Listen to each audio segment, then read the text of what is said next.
Buenos días a todos. Es para mí pues un gran placer, un privilegio poder presentar al profesor Pedro Pascual.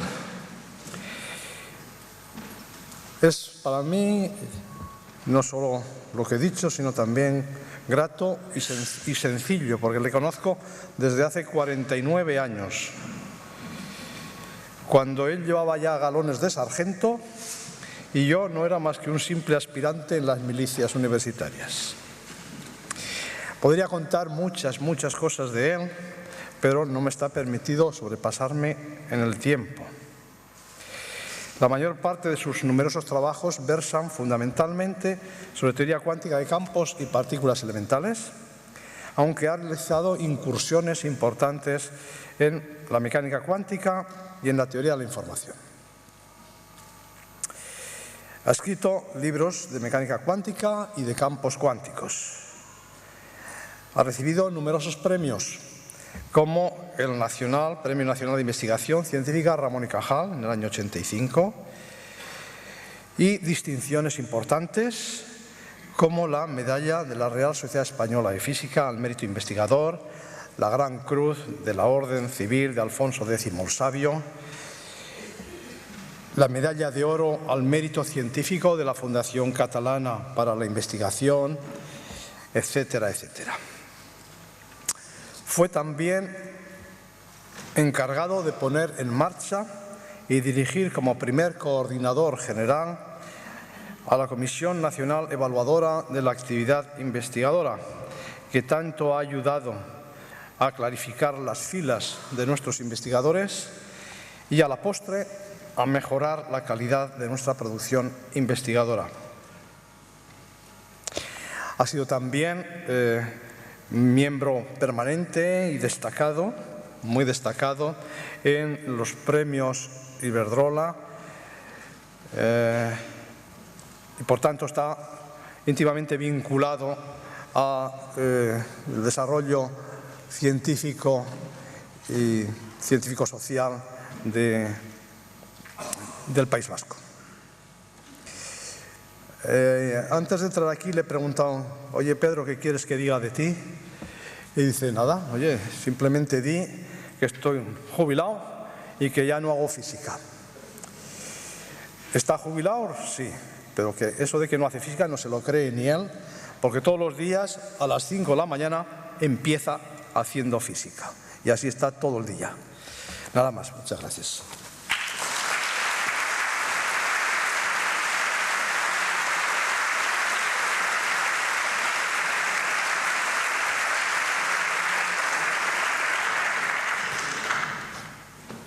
Bueno, gracias Alberto por esta presentación, que no es verdad, no hago física, es decir, hago otras cosas. Es decir, yo me jubilé y estoy jubilado.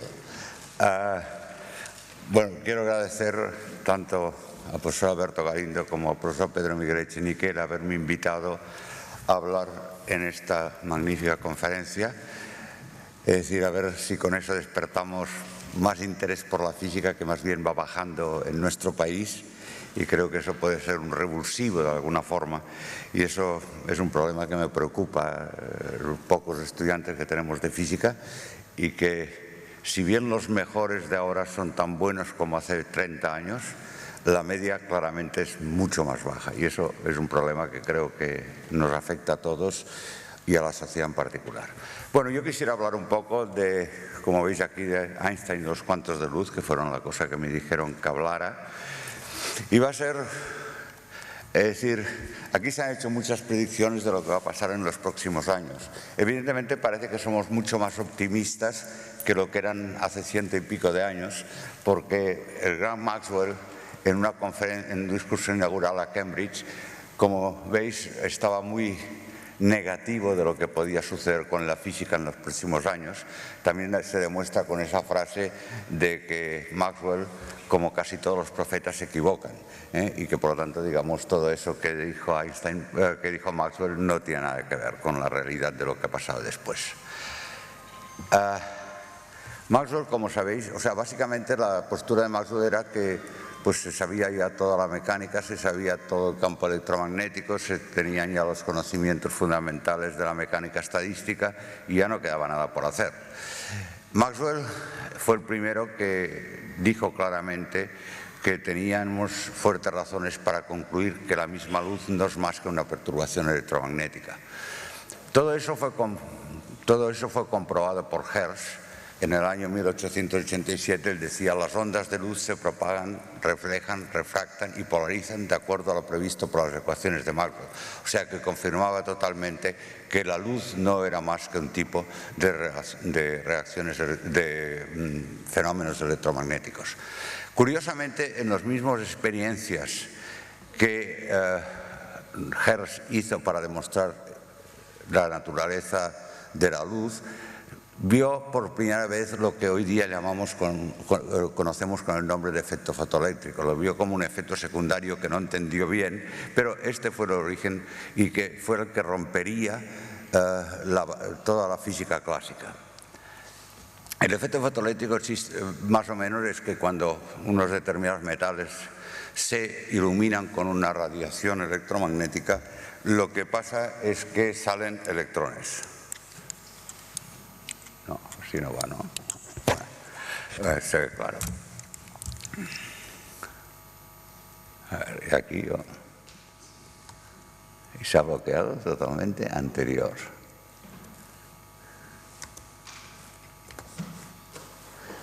Pues no puedo pasar ni adelante ni atrás. Me parece que alguien tiene que venir aquí a echarme una mano.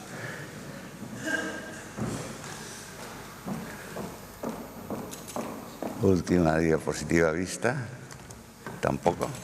El láser lo tiene aquí. ¿Qué? El pintor láser es este. Que no sé qué pasa. ¿Qué quieres? Echarlo al anterior y continuar normalmente. Es que se ha bloqueado, no sé qué pasa. Vale. Bueno, el efecto fotoeléctrico fue estudiado por mucha gente, no voy a citar nombres, son gente que hoy día tampoco la mayor parte de ellos son muy conocidos, si bien eran famosos en aquel momento. Es decir, y a finales del siglo, pues, y a principios del siglo XX, pues había unas leyes bien establecidas de lo que era el efecto fotoeléctrico. La primera ley lo que decía es que el número de electrones emitidos era proporcional a la intensidad de la radiación incidente. Eso se entendía perfectamente dentro de una teoría electromagnética clásica. También había el último que dice que la emisión de electrones es prácticamente instantánea, es decir, aparece y desaparece con la radiación electromagnética sin retraso medible. Y eso también era fácil de entender dentro de una teoría electromagnética clásica. En cambio, las dos leyes en rojo eran totalmente imposibles de entender dentro de la teoría clásica. O sea que si la frecuencia de la luz era menor que una cierta frecuencia umbral, nu0, no se producían electrones. Y por otra parte, que la energía cinética máxima de los electrones que se emitían era proporcional a la frecuencia de la luz que se emitía y menos de esa frecuencia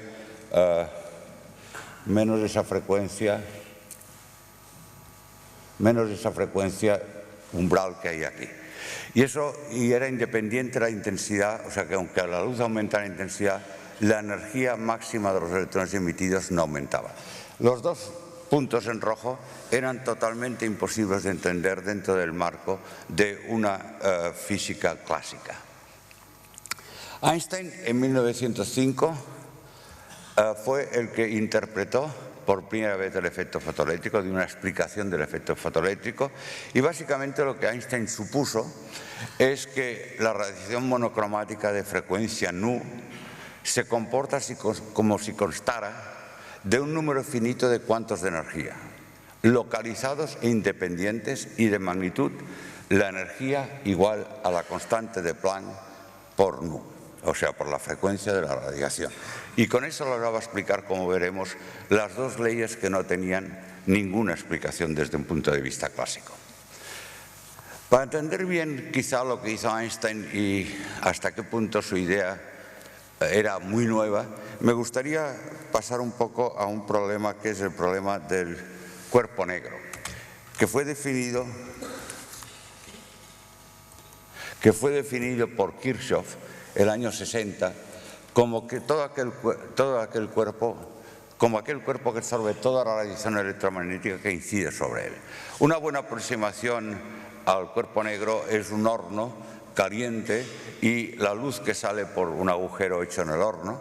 También habéis visto esos días, alguien ha enseñado la radiación de microondas, la radiación de fondo del universo, y eso también es un cuerpo negro. En primera aproximación, la luz emitida por el Sol es un cuerpo negro, y el problema que tenían claro es que la densidad de energía de la radiación esa dependía de la frecuencia y dependía de la temperatura. Wien, en el año 96, dio una fórmula deducida de argumentos termodinámicos que después se vio que solamente era válido para las frecuencias altas. O sea, para bajas frecuencias esa fórmula fallaba estrepitosamente, y era buena una ley que postuló, que encontró en 1900 Rayleigh y Jeans. En realidad la contribución de Jeans es posterior a 1900, pero es más el factor que hay aquí que el factor que hay delante, o sea, ese factor de aquí lo cambió algo. Es decir, evidentemente las dos leyes eran muy distintas, y el problema era un poco cuál era la ley correcta para cualquier frecuencia. La ley para cualquier frecuencia la encontró Planck. Planck lo que encontró es que la ley correcta era la ley que se de arriba de todo, esa ley de aquí, que si las frecuencias son bajas o altas coinciden con las dos ecuaciones anteriores, y aquí introdujo por primera vez la constante que hoy día llamamos constante de Planck, esta h que hay aquí, que es la constante de Planck, que el valor corrientemente se da dividido por 2pi, y está abajo de aquí con una precisión hoy día considerable de esa precisión. Él lo que hizo fue básicamente extrapolar las dos formas. Incluso él habló de que era una fórmula feliz de interpolación. O sea, no da una explicación. Él utilizó, alguien puede decir, pues para darse cuenta cuál era la fórmula de interpolación entre esas dos cosas es bastante curioso, ¿no? En realidad él trabajó con entropías y dedujo la entropía asociada a un conjunto de partículas de elementos finitos de energía. Él sacó esto y en realidad pues las dos fórmulas coincidían si suponía que esos osciladores tenían una frecuencia y una energía relacionadas con esta ecuación. Eso es lo que dedujo el gran Planck. Él no sabía cómo sacar esa ecuación realmente, y hoy día sabemos que no es tan fácil sacarla. Es decir, en realidad una deducción correcta de la fórmula. Planck trabajó muchos años intentando encontrar una explicación correcta de la fórmula, ¿sabes?, desde primeros principios. Hoy día sabemos que esto no es así. No recuerdo muy bien qué speaker y habló de Bose. Bose era un físico indio que se puso en contacto con Einstein básicamente porque había traducido unos artículos al inglés que estaban en alemán, y hubo un lío con alguna editorial que dijo que eso no se podía hacer. Él lo hacía para que sus estudiantes tuvieran más facilidad para llegar a esa cosa, y Einstein lo defendió. Y al cabo de un tiempo Bose pues le mandó un trabajo a Einstein donde intentaba modificar la estadística de Boltzmann, como alguien explicó también aquí, cuando se tiene en cuenta la indistinguibilidad de partículas. El mismo año que Bose hizo esto, Einstein junto con Bose hicieron lo que hoy día llamamos la estadística de Bose-Einstein, que es válida para partículas de spin entero, como por ejemplo fotones. Si se tiene en cuenta esto, es decir, la condensación de Bose-Einstein es predicha al año 25, o sea que cuando todos los átomos bosónicos se enfrían por debajo de una cierta temperatura, los átomos sufren una transformación de fase y forman un condensado de Bose-Einstein. Evidentemente el profesor Claude Tanucci explicó muchísimo más claramente que esto y mucho más detalladamente que esto el trabajo que se confirmó experimentalmente el año 95, en junio por el grupo de Cornell y Wieman en la Universidad de Boulder, y en septiembre del mismo año el grupo de MIT de Ketterle, y los tres compartieron el Premio Nobel de Física del año 2001. El trabajo de Einstein de 1905 sobre el efecto fotoeléctrico, él decía que era la única contribución que era revolucionaria de todas las que había hecho en física. O sea que realmente fue una contribución que va mucho más allá de su tiempo. O sea, que es decir, la deducción correcta evidentemente es del 24-25, es decir, nunca Einstein explicó, ahora lo veremos cómo lo explicó, y básicamente Einstein dijo lo siguiente, dice, imaginemos que los electrones en un metal están ocupando ciertos niveles y que de alguna manera necesitan una cierta energía para arrancar el electrón. Bueno, claro, si el fotón es de frecuencia muy baja, no tiene energía para arrancar ese electrón y por lo tanto no salen electrones. ¿Qué necesitaba él? Él necesitaba para eso que los electrones en el metal estuvieran con una cierta estados ligados. La energía de ligadura era una cantidad positiva, o sea, la cantidad esta de aquí, que era la energía que tenías que dar al electrón para arrancarlo. Entonces, si un fotón incidía sobre el metal y podía ser absorbido por uno de los electrones. Entonces, parte de la energía del fotón era utilizada para arrancar el electrón y el otro para suministrar energía cinética a los electrones que salieran. Entonces era muy fácil deducir la fórmula que la energía máxima era la energía que tenía el fotón entrante menos la energía necesaria para arrancar el electrón.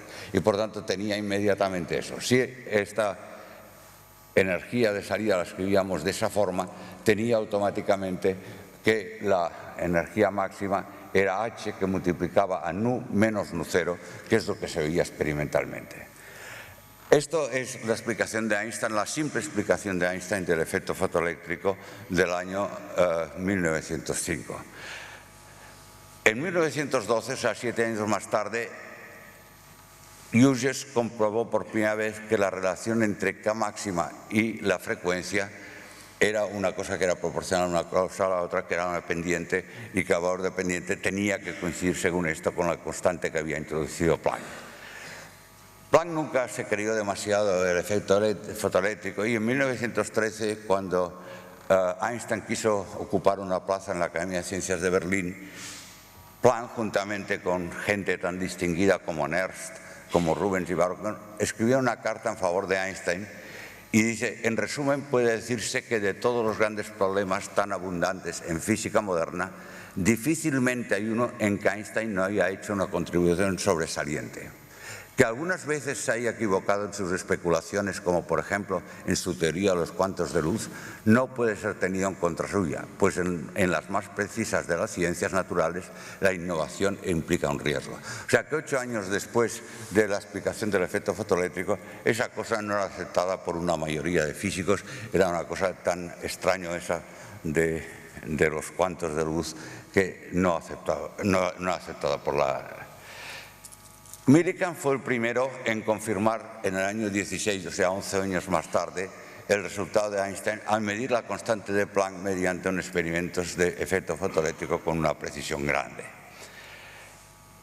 Y Millikan en el año 49, en un homenaje a Einstein, decía, he gastado 10 años de mi vida comprobando la ecuación de Einstein de 1905 y contrariamente a todas mis esperanzas me vi obligado en 1915 a aceptar su total validez a pesar de ser totalmente irrazonable ya que parece violar todo lo que sabemos sobre la interferencia de la luz. O sea que el mismo Millikan, que fue el que confirmó, por así decirlo, la experiencia, la hipótesis de Einstein, es decir, le costó muchísimo aceptar eso y no fue más que el resultado final de que ya no podía aguantar más y tenía que decir que sí que era cierto. Pais, que desgraciadamente yo creo que escribió la mejor biografía científica que hay sobre Einstein, que no está aquí posiblemente porque murió hace un par o 3 de años, sino seguro que estaría aquí. Es decir, en su libro sobre la vida científica de Einstein escribe esta cosa de aquí. O sea, que la gente... Quizá el mismo Einstein no estaba súper convencido de eso y eso hizo que mucha gente dudara de esto. La verdad es que la cosa ya que no tenía ninguna duda era el efecto Compton de 1921, en el cual lo que se hace es con rayos X o con rayos gamma bombardear un electrón y ver cómo sale el electrón y ver las leyes de eso. Ese es Millikan y vio que la longitud de onda había una radiación secundaria, ese es Compton, una radiación secundaria que era independiente de la sustancia usada, dependía de la longitud de onda de la reacción incidente, dependía del ángulo que formaban, e intentó explicar esas leyes en el marco de una teoría clásica. No le fue posible, y entonces tuvo que recurrir a una teoría corpuscular el año 23. Tengamos en cuenta que en el año 23 las experiencias que había hecho Millikan ya habían confirmado totalmente lo de Einstein, de tal forma que el 21 Einstein recibió premio Nobel, y después citaré la frase exacta, era básicamente por su contribución al efecto fotoeléctrico y por otros trabajos de física teórica, no fue por relatividad. Es decir, en realidad el primer premio Nobel de relatividad es mucho más moderno, fue, como dijo ayer el profesor Hewitt, fue Taylor y Huxley en el, no sé si en el 97, 98, no me acuerdo bien qué año. Entonces, él aceptó que la frecuencia, que había unos cuantos de luz que tenían una energía y que tenían un momento. Y entonces simplemente lo que hizo fue suponer que llegaba un fotón incidente aquí, chocaba contra un electrón, y entonces salía un nuevo fotón y el electrón que salía hacia aquí. Y él puso entonces las leyes de conservación de energía, es decir, la energía fotoincidente, la energía del electrón, que se puede suponer en reposo porque el H no es elevado, salía un fotón saliente y salía un electrón que se movía con una cierta velocidad o con un cierto momento, y entonces necesitas utilizar fórmulas relativistas. Y después había la componente, el momento se tenía que conservar, o sea que el momento entrante en esa dirección y la dirección perpendicular, los dos se tenían que sumar, que son las otras dos ecuaciones, y de ellas se deduce la ecuación de abajo, que es la que explica todo el efecto Compton. Albert Einstein en el 21, o sea, 2 años antes de ese trabajo, ya estaba suficiente para que le dieran el premio Nobel. Esa es la medalla que le dieron, y aquí abajo, si se pudiera ver, se vería que pone Einstein. Y digamos, esto es, o sea, que por sus servicios a la física teórica y especialmente por su descubrimiento de la ley del efecto fotoeléctrico. Hoy día las células fotoeléctricas se usan, entre otras cosas, en la apertura de puertas automáticas, pero tienen muchísimas aplicaciones, es decir, en el sentido de que todas lo que llaman células fotovoltaicas están basadas en el efecto fotoeléctrico. El año 24, un periódico alemán, una entrevista con Einstein, decía: los resultados positivos de los experimentos de Compton prueban que la radiación se comporta como consistiera de proyectiles discretos de energía, no solo respecto a la transferencia de energía, sino también con respecto a la transferencia de momento. O sea, que la luz eran unos cuantos que tenían una energía H nu bien determinada y un momento, es decir, bien determinado, que está en esa fórmula de aquí, H nu partido por C.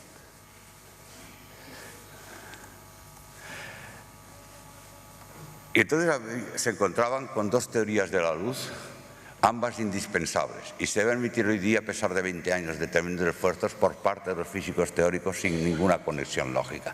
Ese era el problema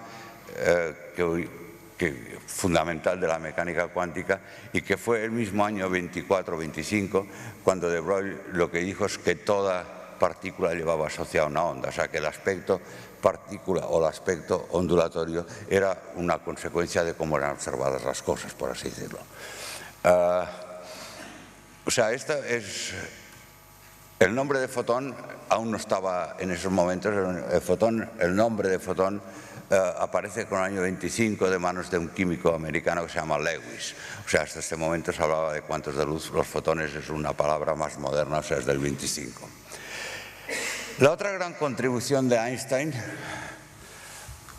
es, a mi entender, los 3 trabajos publicados en 1916. Trabajos que, como de la misma forma que los anteriores son el trabajo fundamental, o sea, un trabajo revolucionario y que hoy día tiene grandes aplicaciones prácticas en todo lo que sean células fotovoltaicas, estos trabajos de 1916, los 3 trabajos esos, eran los trabajos que en el fondo se reconocen como los trabajos pioneros de los láseres y de los máseres, que se inventaron muchos años más tarde. Es lo que suponían esos trabajos, que son más complicados teóricamente que lo que es el efecto fotoeléctrico, que es relativamente fácil de explicar.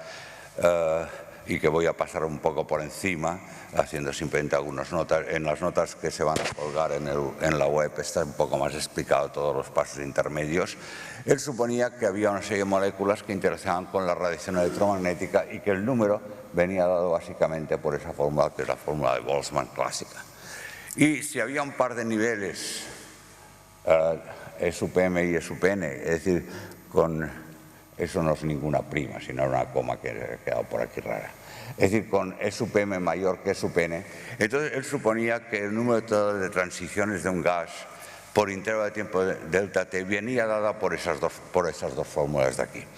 Esas dos fórmulas había una parte, me parece que la repito aquí, que son el coeficiente A sub m, que es el coeficiente de transiciones espontáneas, o sea, que transiciones que tienen lugar independientemente de la cantidad de radiación ρ que tenga aquí.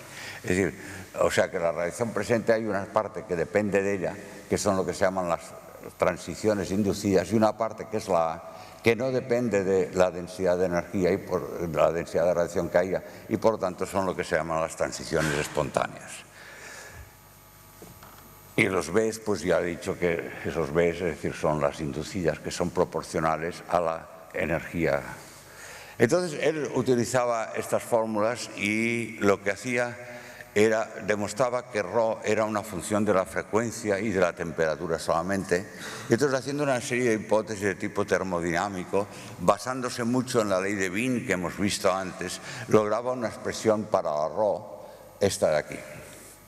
Esta expresión para ρ obligaba, cuando querías que la fórmula ρ dependía solo de la frecuencia y de la temperatura, obligaba a que las alfas, que eran simplemente el cociente de la parte A y de la parte B, y la E sub m menos E sub n, la diferencia de energía de los dos niveles, tenía que tener unas propiedades especiales y conducía a la fórmula esta de aquí, que en el fondo era una fórmula mucho más antigua, porque Bohr ya la había utilizado en su modelo atómico, pero sin una justificación clara. O sea que realmente cuando pasaba la molécula de un nivel superior al inferior, se emitía un cuanto de luz. Y él decía, o sea, el trabajo no son los trabajos que se deduzcan de primeros principios, sino que están basados en una serie de hipótesis, que algunas de ellas podrían haber sido falsas, pero él decía, en los trabajos decía, la simplicidad de las hipótesis hechas me hace considerar probable que estas serán las bases del futuro desarrollo de la descripción teórica. Y esto es realmente cierto. En los dos últimos trabajos publicados sobre este efecto, en 1916, tenían otro resultado que el mismo Einstein consideraba mucho más importante que la deducción de su derivación de la ley de la radiación, y es que los cuantos de luz llevaban un momento h nu partido por c. Estamos en el año 16, él ya se dio cuenta que los cuantos no solamente tenían que tener una energía, sino que tenían un momento bien determinado, que era h nu partido por c, y bastante antes que Compton lo sugiriera. Y dicen los trabajos, dice, los campos electromagnéticos de luz están ligados a puntos singulares de forma análoga a la aparición de campos electrostáticos en la teoría de los electrones. Abraham Pais, del cual os he hablado antes, parafraseaba esta afirmación diciendo: los cuantos de luz podrían ser partículas de la misma forma que los electrones son partículas. O sea, esta es un poco quizá la interpretación de esa frase de Einstein. Hoy día esos trabajos son conocidos como la base teórica del láser y del máser, el máser y el láser. Evidentemente, para hacer una deducción teórica correcta desde primeros principios de las fórmulas de la emisión espontánea e inducida, se tuvo que esperar bastante. En primer lugar, porque en la mecánica clásica hay una ley rigurosa, que es que la masa es rigurosamente conservada. Eso no es cierto en mecánica relativista, donde lo único que es conservado es la energía y la masa puede ser convertida en energía. En el sentido que, por lo tanto, necesitamos de entrada, de alguna manera, hacer una cuantificación de alguna manera de las partículas para poder explicar esas cosas. Básicamente, en mecánica clásica, una partícula nunca se puede descomponer en dos partículas, porque la masa de la M1 no es exactamente igual a la masa de M2 y la M3, por lo tanto ese proceso no sería posible. En cambio sí que lo es en mecánica cuántica. O sea, básicamente el problema es que el grupo de la mecánica clásica, que es el grupo de Galileo, tiene una ley de conservación que no lo tiene el grupo de Poincaré, que es el grupo de la relatividad. Y por lo tanto, digamos, lo que se conserva allí es la energía, pero no la masa. Entonces, si aplicamos esas leyes aquí y tenemos la partícula inicial de masa M1 en reposo, pues eso, la 2 y la 3 pues saldrán en direcciones contrarias con un cierto momento P. Entonces puedes tranquilamente poner la ley de conservación de energía, que es lo que hay abajo, y de esto se puede sacar cuál es el momento de las partículas salientes o la energía de las partículas salientes. El primer paso para explicar el efecto fotoeléctrico fue dado por Dirac el año 27, cuando estudió una teoría cuántica de la emisión y absorción de radiación. Básicamente, si queríamos tener una teoría cuántica de esos fenómenos, teníamos que empezar haciendo una teoría relativista de partículas elementales.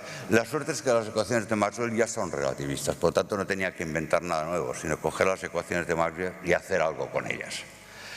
O sea, en la mecánica cuántica normal que se explica, no relativista, durante la carrera en general, o el primer contacto que tienen, allí las partículas ni se crean ni se destruyen, es decir, en el sentido que, digamos, tú dices, un electrón salta de un nivel y salta a otro nivel. En realidad, todos los niveles aquellos, todos son, desde el punto de vista de mecánica cuántica, todos son estables, no salta nada de un nivel a otro. Para explicar eso tienes que hacer alguna cosa más que mecánica cuántica. Claro, en el caso de las ecuaciones de Maxwell, Dirac lo que hizo fue introducir una segunda cuantificación del campo electromagnético, que se llama. Es decir, que a veces se usa la segunda cuantificación como un instrumento matemático en mecánica cuántica ordinaria, pero allí simplemente es un instrumento matemático. Aquí lo que se dice en la segunda cuantificación es que se deben crear realmente y destruir partículas. En la segunda cuantificación, el campo electromagnético, si recordáis, se describe mediante el campo eléctrico y el campo magnético, o también mediante lo que se llama un potencial vector, que tiene 4 componentes, y la X esa significa en realidad la posición y el tiempo. Y lo que se hace es desarrollar este campo electromagnético, es decir, en transformadores de Fourier, o sea, en ondas planas, por así decirlo, y hay unos coeficientes que son la intensidad de cada una de las ondas planas, y lo que hace Einstein, lo que hace Dirac es convertir esas amplitudes en operadores, en unos operadores A, que son los que aniquilan las partículas, los que aniquilan los fotones, y unos operadores A adjunto, que son esos de aquí, que son los que crean la correspondiente partícula. O sea que en aquel momento el campo electromagnético es un campo capaz de crear y destruir fotones. En realidad, para ello necesita hacer unas reglas de conmutación que, para abreviar nomenclatura, lo que he hecho ha sido que los variables PL es el momento del fotón y L son las dos posibles velocidades del fotón, lambda S es las dos posibles velocidades del fotón, y he sustituido eso por una variable discreta K para simplificar la matemática, pero eso puede hacer rigurosamente con una matemática un poco más complicada. Entonces, los operadores creación y aniquilación, los de creación pues conmutan entre sí, los de creación y creación conmutan entre sí independientemente cuál sea el K, mientras que si uno de creación y uno de aniquilación y uno de creación, lo que da es una delta que vale 1 si K es igual a K' y vale 0 si K es distinto de K'. Después hay un estado de vacío, que es el que se acostumbra a indicar con un 0, y que es el estado que es aniquilado, o sea que desaparece cuando se le aplica cualquier operador de aniquilación. Como las partículas esas son indistinguibles, en realidad lo único que necesito para caracterizar un estado es dar el número de partículas cuando K vale 1, cuando K vale 2, cuando K vale I. Es lo único que necesito para caracterizar el estado. Y entonces el efecto de los operadores aniquilación y creación sobre un estado con un cierto número de fotones en el estado 1, en el estado 2, en el estado I, viene dado por estas ecuaciones de aquí. Fijaros que al crear un estado en un estado que tenga, por ejemplo, un fotón en el estado I, pues lo que me sale es aquí una raíz de 2. Si tengo un cierto número n, pues me sale una raíz de n. Hoy día, evidentemente, esas mismas... Se sabe también cómo escribir, posteriormente dirá que escribió una ecuación de onda relativista para el electrón. Esa ecuación de ondas también se puede cuantificar con algunas diferencias, es decir, en el sentido de que en lugar de ser conmutadores, o sea, esta cosa que AB es igual a B menos BA, en realidad es AB más BA. Es decir, y entonces las cosas son un poco distintas, pero no voy a entrar en eso porque no me interesa demasiado. Pero hoy día sabemos que todas las partículas se les asocia a un campo que se hace una segunda cuantificación, o sea, posibilidad de crear y claro, fijaros que de la misma forma que en mecánica cuántica la X y la P son dos variables que no conmutan y eso conduce a unas relaciones de incertidumbre, también aquí el hecho que el campo A sea un operador hace que el campo eléctrico, distintas componentes del campo eléctrico o distintas componentes del campo eléctrico o las del eléctrico con el magnético, en general no tienen por qué conmutar y aparecerán unas relaciones de incertidumbre. O sea, unas relaciones de incertidumbre que fueron analizadas por un trabajo de Boris Rosenfeld muy famoso del año 33, viendo cómo realmente la incertidumbre de la posición y el momento de la mecánica clásica conducía a que no pudieras medir con toda precisión los campos eléctricos y magnéticos. O sea, si medías uno con mucha precisión no podías medir el otro. Es un poco más complicado porque, claro, el campo eléctrico tiene 3 componentes, el campo magnético tiene 3 más, pero en el fondo lo que demostraron es que no era ninguna cosa rara todo eso, sino que era una vulgar consecuencia el hecho de que no pudieras medir simultáneamente con precisión los campos de la conservación de energía y momento. En síntesis, el concepto de campo cuantificado de la complementariedad de los lenguajes de partículas y campos clásicos. Como en el campo electromagnético se encontraba que era de aplicabilidad general para todo, para un número arbitrario de partículas y, es decir, había una total o sea que si querías hacerlo para todo tipo de partículas tenías que ir a algo más que la estadística de Bose-Einstein, que era en el fondo la que daba origen a los conmutadores, y tenías que ir a los anticonmutadores, y eso lo que hacía es introducir la estadística de Fermi-Dirac. Y en este caso lo que pasa es que no hay un límite clásico de los campos. Esos trabajos en realidad, o sea, con eso se logró justificar de forma totalmente desde primeros principios las ecuaciones de los trabajos de Einstein del año 16. ¿Cuándo se descubrieron? Pues en realidad el láser fue posterior a Maser, el Maser fue lo primero que descubrieron y es decir, eso fue el trabajo que publicaron en el año 58 Shallow y Townes, que los tenéis aquí dibujaditos o fotografiados, y ese trabajo utilizaban microondas, no luz visible, y eso abría un nuevo campo a la ciencia y a una industria que cada año son muchos miles de millones de dólares. La verdad es que ninguno de los dos planteaba inventar un dispositivo como el láser o el Maser hoy día, sino que lo que querían era desarrollar un método que les permitiera estudiar mejor las estructuras moleculares. Estos son los primeros Maseres y láseres, son los dos señores aquí. Ellos sacaron una patente, y aquí está la fotografía de la patente, que es una patente de los Estados Unidos, y el mismo año Maiman hizo ya el primer láser. El Maser es por microondas, el láser es por luz, ¿no? Luz de amplificación por emisión estimulada. O sea, la emisión estimulada es la importante, la que es la espontánea, eso no sirve para el láser. El 64 fue concedido el premio a Townes y el 81 a Shallow.